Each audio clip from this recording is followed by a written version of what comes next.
Does Einstein's general theory belong to the realm of science or science fiction? By Francis T.S. Yu. Einstein theorized in one of his famous thought experiments that light should bend as a result of gravitational force. Using the equation F equals ma from Newton's second law of motion, Einstein demonstrated that gravitational force is proportional to acceleration. Because light entering an accelerating spaceship appears to bend to an observer inside the spaceship, Einstein theorized that gravity exerts a pull on light just as it does on matter. Light, however, is not matter. It is an electromagnetic wave and is not affected by gravity. In the following slides, I will demonstrate that gravitational force does not bend light. Because Einstein's general theory of relativity is rooted in the false assumption that gravity bends light, the theory is itself faulty. In the adjacent figure, Einstein is seen floating inside a spacecraft that is itself floating in outer space. If the spacecraft accelerates upward with sufficient force, F, Einstein will be pulled downward to the floor, with the acceleration acting as gravity would if he were standing on the Earth's surface. If a light beam enters through the window, it too will travel in a downward arc relative to Einstein. As a result, the acceleration appears to be pulling the light beam downward as it travels.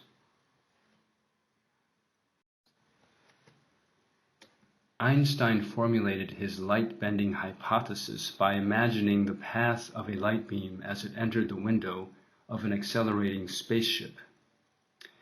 If the spaceship were moving close to the speed of light when the light beam entered, the light beam would theoretically travel in an arc relative to the person in the spaceship. Because the acceleration of the spaceship was at the same time generating a force that pulled the person to the floor of the spaceship, thereby enacting a pseudo-gravitational force within the spaceship, Einstein hypothesized that gravity and acceleration possessed the same properties. If so, he deduced, then gravity had the power to bend light. In figure 2, the person in the spaceship sees a light beam entering the window and bending until it reaches a lower level inside of the spaceship. Einstein hypothesized that gravity works in the same fashion and therefore bends light. Note that v is the velocity of the spacecraft and F is the gravitational force. From Newtonian mechanics to Einstein's relativistic mechanics. According to Newton's second law and his gravitational law, force F can be represented as follows. F equals mg, and F equals capital G, small m, capital M divided by r squared, where small m and capital M are the masses of a given particle and planet Earth respectively. G is the gravitational acceleration, capital G is a gravitational constant, and r is the distance. Combining the two equations, we have G equals capital G, capital M, divided by r squared. From this, we can see the profound connection between mass and gravity. Einstein based his theory of relativity on the assumption that light is made up of particles that possess wave-like properties. Since light is a transversal electromagnetic wave, however, it has no mass and therefore cannot interact with gravity.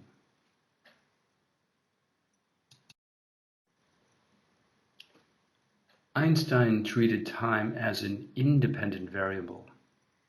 His hypothesis assumed a timeless t equals 0 empty subspace, even though the principle of temporal exclusivity means that timelessness cannot exist within our temporal, t greater than 0 universe. Einstein's light-bending hypothesis assumes the possibility of timelessness, t equals 0, as depicted in the figure below. A light beam enters the window of an accelerating spaceship from point A. Because of the acceleration, the light beam strikes the opposite side of the cabin at point B, which is lower than point A. Because the spaceship's acceleration has pulled the person to the floor, acting therefore as a pseudo-gravitational force, Einstein theorized that gravity and acceleration were one and the same.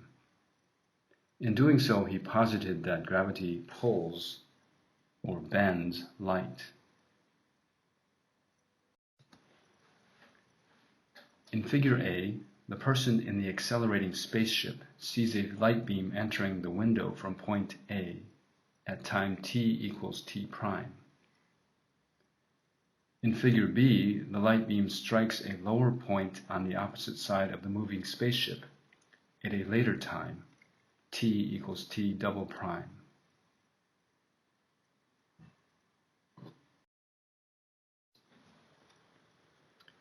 Einstein's light-bending hypothesis turns out to be false in a temporal, t greater than 0 subspace. Just as it is outside of the spaceship, time is necessarily a dependent variable inside of the spaceship. In fact, everything existing inside the spaceship continues to exist within our temporal, t greater than 0 universe. Everything, whether inside or outside of the spaceship, therefore changes with time. In our temporal universe, a light beam entering the spaceship at point A should end up striking the opposite wall at point B, rather than point B prime, with the time for the light beam to travel from point A to point B being delta t. According to Einstein's hypothesis, however, the light beam would strike the opposite wall at point B prime and take time delta t prime to reach there, an amount which turns out to be greater than delta t. Since the speed of light is constant, Einstein's scenario is an impossibility. In our temporal universe, time ticks at the same rate everywhere, including both inside and outside of the spaceship. If the distance from A to B prime is longer than from A to B, it means that according to Einstein's hypothesis, either light must travel faster than its given constant, c, once it enters the spaceship, or time must slow down. Since light is independent of gravity in our temporal, t greater than 0 universe, the path of the light beam should not change once it enters the spaceship. The light beam striking point B prime is actually due to the upward motion of the spaceship rather than any purported effect of gravity. The misguided conflation of acceleration with gravitational force has resulted in scientists generating fictional scenarios, or in other words, theories that should be relegated to the realm of science fiction. Stephen Hawking's theories on black holes and wormholes are but two examples of science fiction being paraded as science. This figure shows a time-composited diagram of Einstein's hypothesis. The light beam, i.e. photon, moves across the spaceship at the speed of light and is unaffected by gravitational forces. The path of the light beam consequently does not change even though it appears to travel in an arc relative to someone inside the moving spaceship. Each red line represents the path the light beam has traveled relative to a fixed point outside the spaceship after time delta t n has elapsed. The endpoint of each line represents where inside of the spaceship the light beam will end up after time delta t n has elapsed. Where v is the velocity of the spaceship, delta t1 is less than delta t2, which is less than delta t3, which is less than delta t4, and so on, each of which is a section of time, and f is the gravitational force. In each figure below, a spaceship is traveling close enough to the surface of the Earth to be subject to its gravitational pull. Figure A depicts a spaceship traveling perpendicular to the path of a light beam as it enters the window. Figure B depicts a light beam emitted by an LED which is attached to the window of the spaceship. Since both spaceships are traveling in different directions with respect to the direction of the Earth's gravitational pull, gravity should affect each light beam in a different manner. Note that in both figures, v is the velocity of the spaceship traveling close to the speed of light, c, and F is the gravitational force acting on the spaceship. Although both spaceships are traveling obliquely to the force of gravity, both light beams remain unaffected by the force of gravity, even if acceleration creates the illusion that they are affected by it. Thus, whether the light beam emerges from outside of the spaceship or inside of it, its path remains independent of the force of gravity. Once again, if Einstein had used a temporal t greater than 0 subspace when formulating his general theory, he might not have come to the erroneous conclusion that gravitational force can cause light to curve and bend as it travels through space. In this slide, we see two spaceships orbiting Earth while traveling in different directions. Both spaceships are close enough to Earth to be subject to its gravitational pull. At time t equals t1, a light beam enters the window of the spaceship on the left, while another light beam emerges from an LED inside the spaceship on the right. At the exact same moment, a light beam radiates from a distant star.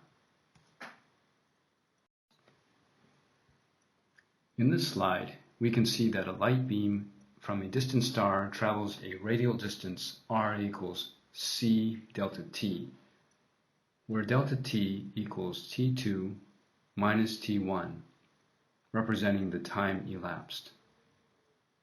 At the same time, the light beam entering the spaceship on the left and the light beam emerging from the LED inside the spaceship on the right end up traveling the same distance, d equals c delta t. Neither the light beam entering the spaceship on the left nor the one emerging from inside the spaceship on the right is affected by Earth's gravitational pull. This figure shows a time composited diagram of the particle gravity dynamic, whereby the particle exhibits a mass. The photon exhibits no mass. Vx is the velocity of the particle traveling in direction x. Vf is the average velocity due to gravitational acceleration g at time t2 equals delta t4, and b double prime is the location of the particle at time t equals t2. Einstein's light-bending theory is faulty for the following reason. It is rooted in Newton's second law, and specifically the equation mg equals capital G m capital M divided by r squared, where acceleration g can be written as g equals capital G capital M divided by r. The theory treats light as if it has mass. Light, however, is a wave and therefore exhibits no mass. Assuming the velocity for an emitted particle is equal to or slightly less than the speed of light, Vx equal to or less than c, since every physical particle has a mass m, and mass is necessarily affected by gravity, the path of the particle will be different from that of the light beam. Thus, gravity bends the path of the particle, but not that of the light beam. Concluding remarks. When a great scientist comes up with a new theory, we have a tendency to blindly believe in it. Einstein's genius is one of the reasons physicists have become apostles to the religion of time travel and light bending. There is no physical evidence for time travel and light bending. Scientific theories should be backed up by physical evidence. We have forgotten that the pursuit of science is itself the act of approximating nature's laws, not dictating them. We have forgotten, in other words, that science is never exact. The light-gravity dynamic is core to Einstein's general theory of relativity. Yet, it does not hold up to physical reality. Unfortunately, many of today's scientific theories are rooted in Einstein's general theory. For example, Hawking's theories on black holes and Thorne's theory on wormhole travel. As a result, such theories should be seen as being more in the realm of science fiction than in that of science. Finally, I would like to introduce you to my new book. Some of the thoughts I have talked about in this presentation can be found in this book. Thank you.